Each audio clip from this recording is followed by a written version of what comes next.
dad as Superman. He's someone my whole life you look up to. He's an amazing guy, and it's horrible that this happened to all three families. I'm glad that something was done about it, and we got represented, and everyone in the future will be. Thank you. Thank you very much. We'd be very proud of you. Thank you.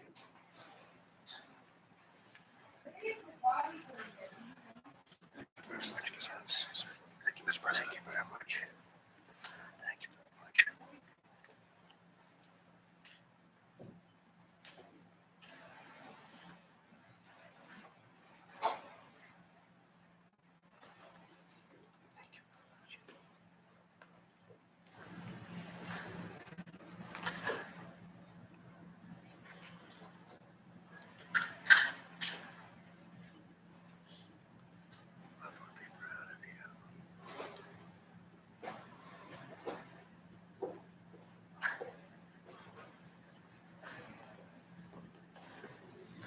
Would you like to say anything for us on behalf of the force?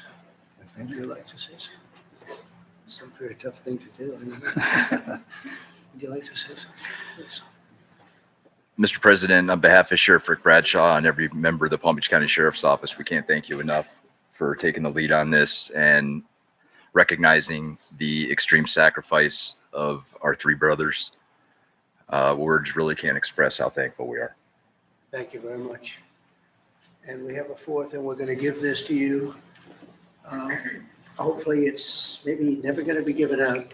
So we'll give it to Sheriff Bradshaw, who's an incredible sheriff. And you've done an amazing job, and we'll have it should something happen. And that's right here, okay? So, Yes, sir. Thank you. and I hope it never has to be given out, frankly. Thank you very much. Thank you, Mr. President. Thank you very much. Thank you. Do you have any questions for what you just saw? That's so important. I mean, people have talked about it for years. I want to thank Brian Mast for what he's done, Congressman. He's been unbelievable. He's a great representative.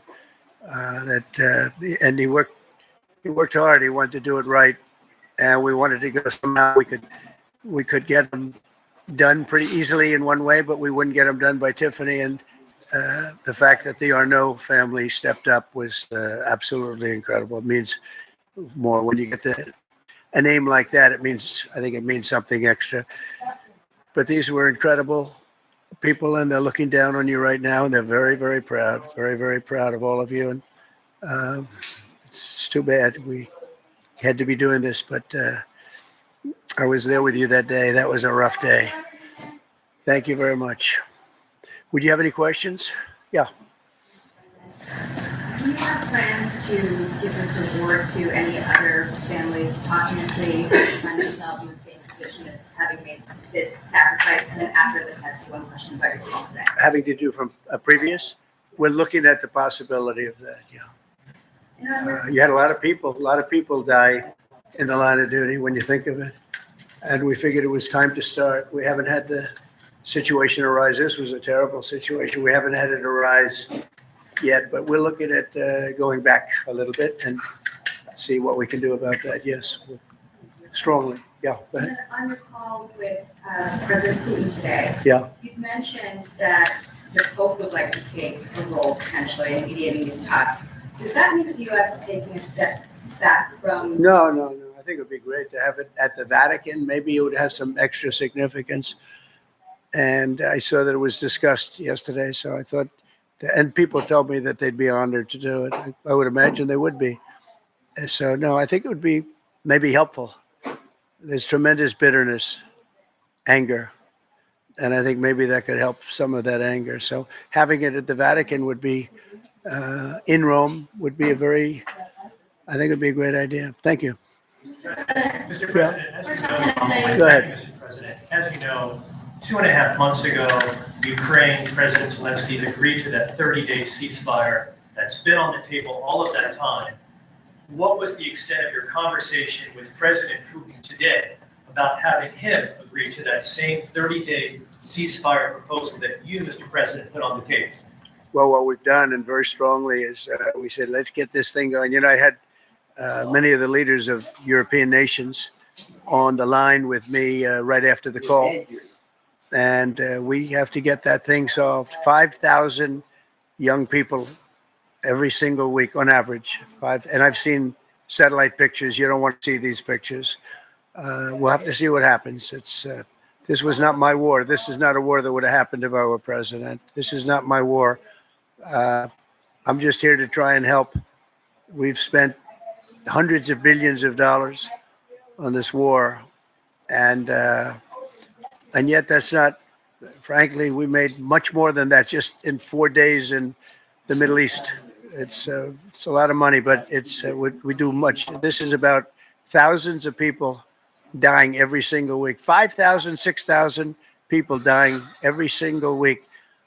And just like you have the relatives here, wives and children and everything, you have, these soldiers, they say goodbye in Ukraine and in Russia, and then their parents never see them again, except maybe in pictures of horrible scenes, because I've seen some scenes, I've never seen anything like it.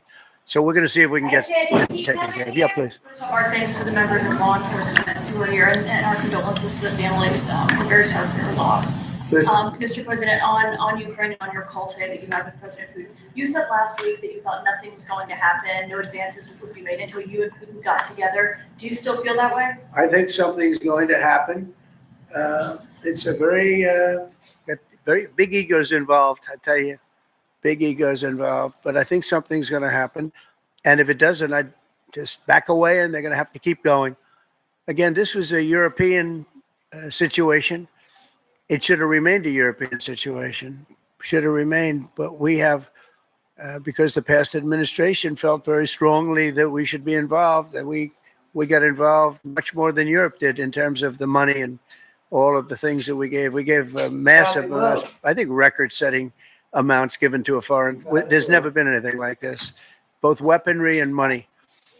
And Europe gave a lot also, but they didn't give anywhere near what we gave. We gave probably almost 3 times the amount.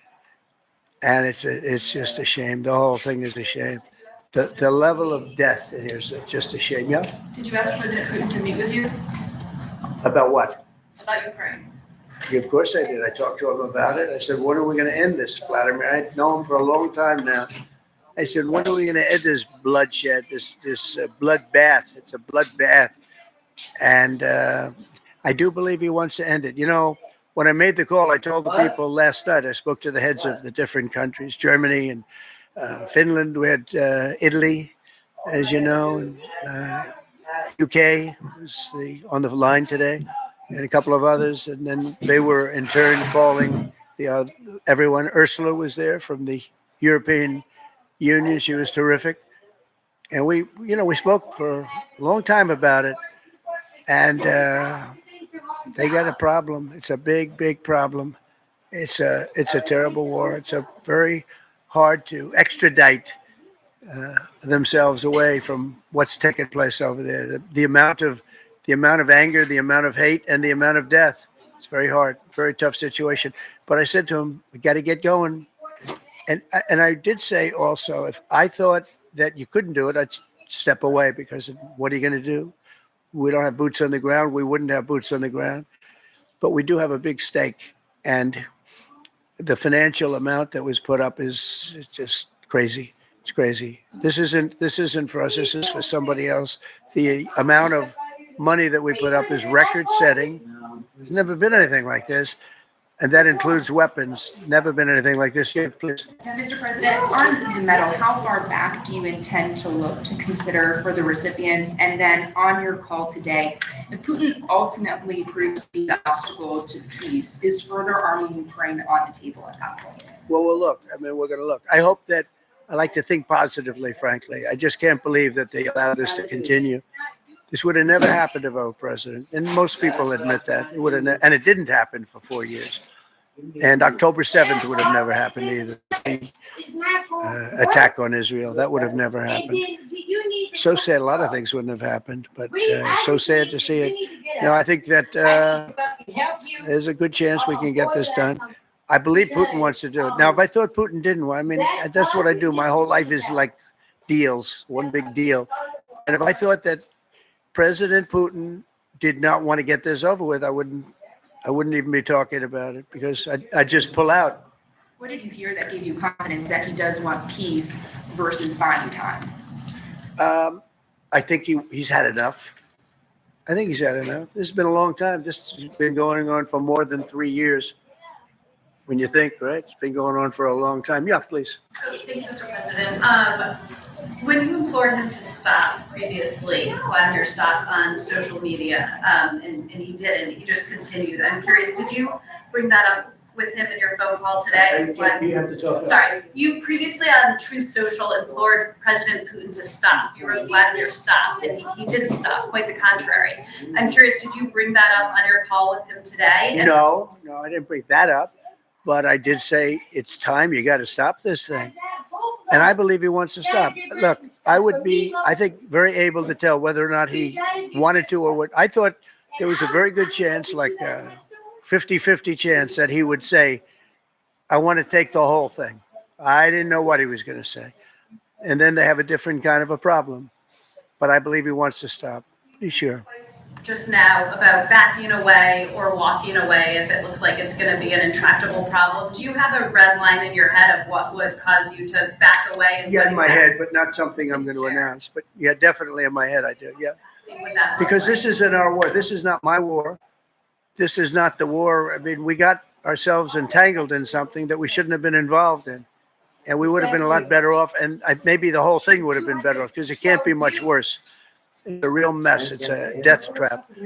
So I think that, yeah, I would say I do have a certain line, but I don't want to say what that line is because I think it makes the negotiation even more difficult than it is. Yes, please. Mr. President, thank you all for your sacrifice. I'm so sorry for your loss. You mentioned the bloodbath you want to see end in Ukraine. You mentioned that Putin wants peace, but he just attacked Ukraine yesterday. So what makes you think that he wants peace? Well, he's in a war, you know.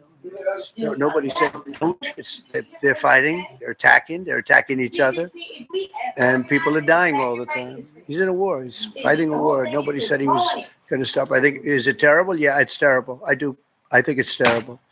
Yeah. President Biden was diagnosed with cancer. War and then ask about reconciliation. What happened to increase the sanctions on Russia? Well, because I think there's a chance of getting something done, and if you do that, you can also make it much worse. But there could be a time when that's going to happen. Yep. Mr. President, Who's going to say with the it? ratings Go ahead. downgrade from. Do you want to respond to President Biden being diagnosed with cancer? Are you going to call your predecessor? I think it's very sad, actually. I'm surprised that it wasn't, the public wasn't notified a long time ago. To get to stage 9, that's a long time. I just had my physical. You saw that. You saw the results of that particular test. I think that test is standard to pretty much anybody getting a physical, good physical. We had the doctors at the White House and over at Walter Reed, which is a fantastic hospital. I do it. I did a very complete physical, including cognitive tests. I'm proud to announce I aced it. Got them all. I got them all right. You proud of me? Yes. Your husband would be proud of me for getting them all right. It's a little risk. If I didn't get them all right, these people would be after me. It would be not a good situation. But I think, frankly, anybody running for president should take a cognitive test. They say it's unconstitutional, but I would say in that particular case, having a cognitive test wouldn't be so bad. But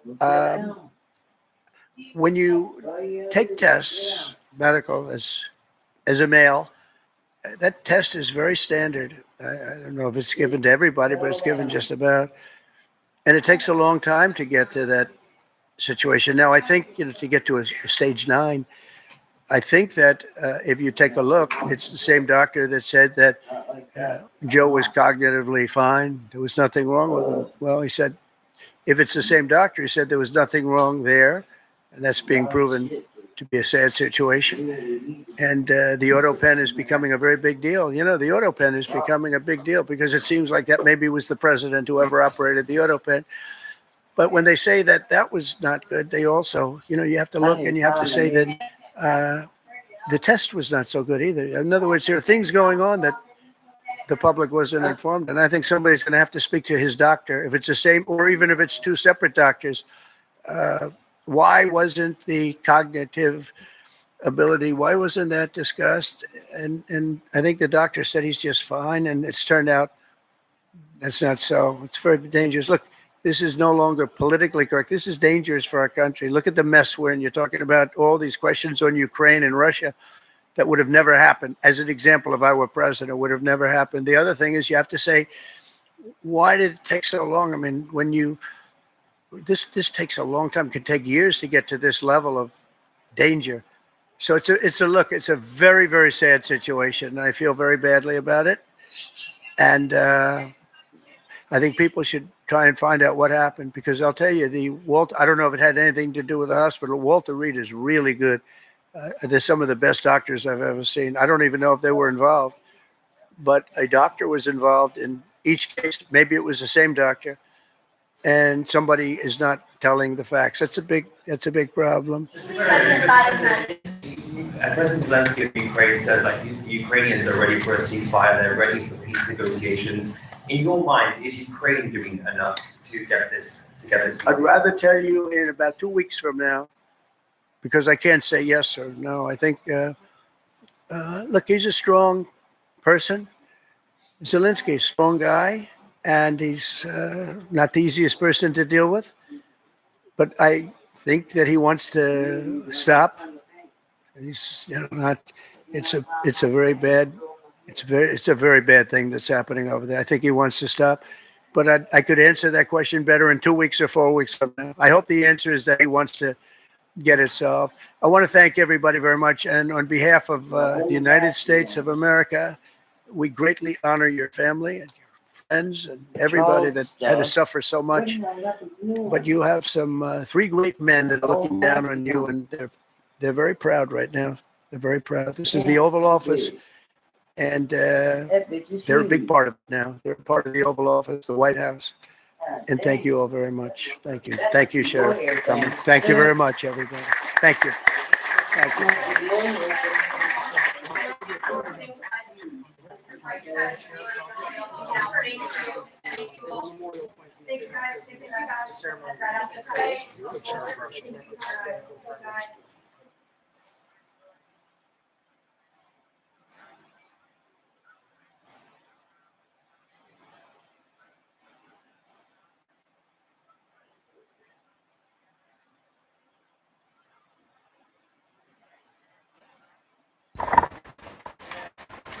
Well, thank you very much. We have a very big announcement today. It has to do with nuclear energy and other things. And this is all nuclear. It's a hot industry. It's a brilliant industry. You have to do it right. It's become very safe and environmental. Yes, 100%. So I'm going to ask Doug Burgum to talk about it a little bit to start.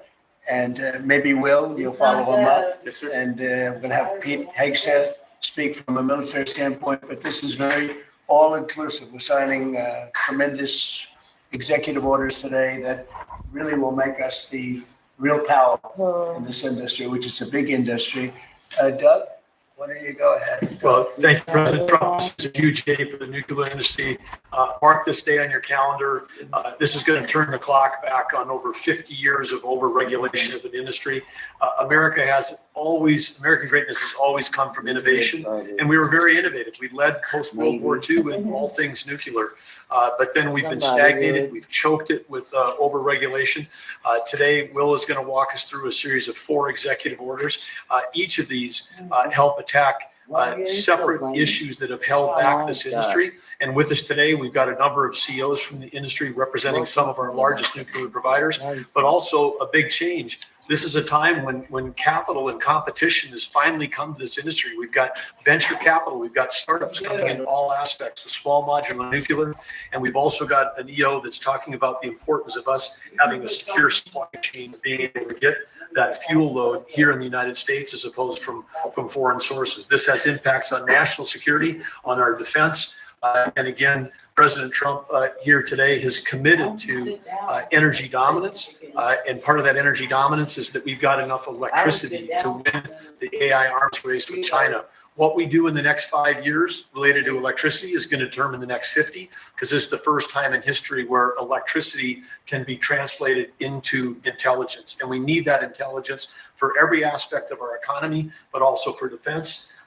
Pete Hegseth and the Department of Defense has been a key part of this. And this is going to help us make sure that we're providing the defense we need, where we need that AI, need the electricity, but also to secure our bases here at home and around the world. Secretary? Sure, I'll just add to that before going to Will. Energy security is national security. If we don't have reliable energy for our basing, for our troops, whether forward deployed or domestically, we're vulnerable. So by having small modular nuclear capabilities, which are rapidly being fielded, that we can use on our bases here and around the world, we're creating an environment where if things happen elsewhere, the military can be relied upon. Also, we're including artificial intelligence in everything we do. If we don't, we're not fast enough. We're not keeping up with adversaries. You need the energy to fuel it. Nuclear is a huge part of that, modular or otherwise. So we're going to have the lights on and AI operating when others do not, faster than everybody else because of nuclear capability. So this is a big game changer for us as well. And we're also talking about the big plants, the very, very big, the biggest. We're going to be doing them also, but we're going to start off a little bit. I think our focus today is the smaller module, but included in this group, we're also doing big plants where needed. They won't be needed too much, but they'll literally be able to do it in the entire state. And you've read a lot about cost overruns in a couple of states that were pretty significant, but we're not going to have cost overruns. And the technology's come a long way, both in safety and cost and everything else. Would a couple of you guys like to talk about your companies and you want to say anything? Joe, why don't you kick it off? Sure. My name is Joe Dominguez. I run Constellation Energy. We have about 25% of the nation's fleet. We're the largest publicly traded nuclear company in the world. We're in the middle of a merger with Calpine. And once completed, we will be the largest electric producing company in the world. About enough power to produce, to cover all of Mexico, actually. I didn't know that. When we talked, you were so modest. I can't believe it. That's normally not said about me, Mr. President. Very impressed. Go ahead. So you think it's got a great future? Yeah, well, absolutely we do. And the big change here is not only the technology has come around, but we have some of the largest companies in the world, the hyperscalers, who need this energy for AI, who are now working with us to fund the development and construction of the next generation nuclear. Nuclear is a 24/7 resource. These data centers run 24/7. Some of them will cost $200-300 billion, and they want to run them all of the time. So we can't use intermittent resources. We need something that's always on 24/7, and nothing does that better than nuclear. The problem in the industry has historically been regulatory delay. Mr. President, you know this because you're the best at building big things. Delay in regulations and permitting will absolutely kill you, because if you can't get the plan on, you can't get revenue, and the interest costs are horrible. We're wasting too much time on permitting, and we're answering silly questions, not the important ones. For example, let me give you an example. In 3 places in this country, we're trying to license new reactors at sites that already have reactors. Yet I have to spend $35 billion at each site just for the NRC to do an analysis that says this is a good place for nuclear. Well, guess what? We've been running nuclear in that community for 4 decades. Why are we even asking that question? I'd rather spend that $35 million, 3 times $105 million, perfecting the design, start building the foundation and getting going. We need to do this for America. Are we doing something about the regulatory in here? Oh, yes, sir. You are, sir. That's going to be a big factor. Yes, sir. That issue I just described will be addressed in this EO and many other issues that we don't have time with the president to Could cover. you say it's very, we've contemplated just about everything? Well, this, Mr. President, this Energy Dominance Council that you have created is something I haven't seen in 30 years. It brings together all the pieces of government in one place to expedite the process. Under Secretary Burgum's leadership, this has been an amazing, amazing thing. It used to be the case that I have to run to about 5 different places in Washington to get one answer. That's great. And now it's all together in one place. So all I know about Secretary Burgum and Secretary Wright is if we haven't gotten it right, we'll get it right shortly, and there'll be another That's order good. for you to I'm sign. glad But they're thank you addressing- so much for I'm your glad they're leadership. addressing. You want to say something? Well, I was just going to say, commercial nuclear, a bit of an unsung hero. And I just want to thank you, Mr. President, Secretary Burgum, Secretary Wright, for bringing this attention to commercial nuclear. We have the largest and most safe fleet right here in the United States. And upon that, we have fantastic innovation that's being brought forward. And it's going to come in all shapes and sizes. And it's going to actually be coming through some of these companies that you see represented here. We're going to have great jobs. We're going to have wonderful energy, and we're going to be ready. So thank you, Mr. President, for Very leaning good. in. Appreciate it. Great job you've done too. Jake? How about talking about your company and the job you're going to do? Yes, thank you, Mr. President. Well, first of all, a little MIT nuclear connection that goes back. I'm familiar with for you. So, yeah, we're working on small reactors. I'm Jacob DeWitt, CEO, co-founder at Oklo. Working on small next generation reactors that take technology America invented, developed, and pioneered and bringing it to the market after it sat on the shelves of history for about 40 years. And it's because of the actions that you're doing today that are going to help unleash that. Changing the permitting dynamics is going to help things move faster. We're seeing private investment flow into this space like we've never seen before. We went public about a year ago. One of the most successful actually go public outcomes for a transaction like that for a small nuclear company, because the market needs this and wants this.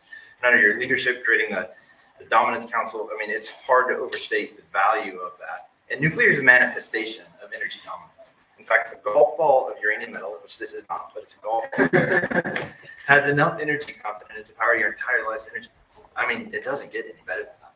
And to get back to building, nuclear uses the fewest materials, right? The least amount of concrete, of steel, of fuel for amount of energy it produces. So it should be the cheapest, the most scalable, the most sustainable. Just like you mentioned, Mr. President, about the importance of doing that right. The physics are on our side, and these things help unleash this innovation to actually realize that. So it's never been more exciting. Very exciting indeed. Go ahead, please. And I'm Scott Nolan, CEO of General Matter. We're an American enrichment company trying to bring back the U.S.'s lead in producing nuclear fuel. So just like car engines need fuel, nuclear reactors need fuel. Right now, the U.S. is completely dependent on other countries to make the key step of enrichment in this fuel. And these executive orders are going to pave the way for the U.S. to regain its lead. So we really appreciate it. Will you be doing the AI plants? Because we have a lot of them going up now and or soon going up, and they need tremendous electricity. Are you going to be involved in any of these plants? Yes.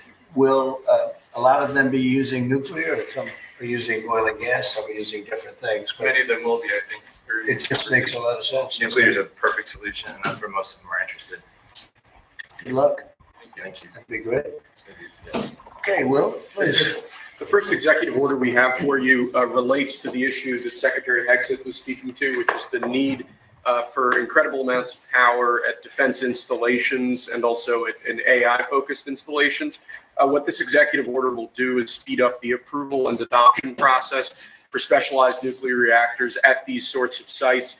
It also involves the Department of Energy making available the necessary fuel stock. It also creates a special envoy position and a strategy around nuclear technology export. The idea being that we can grow American industry on the back of foreign purchasers who are interested in this sort of technology as well.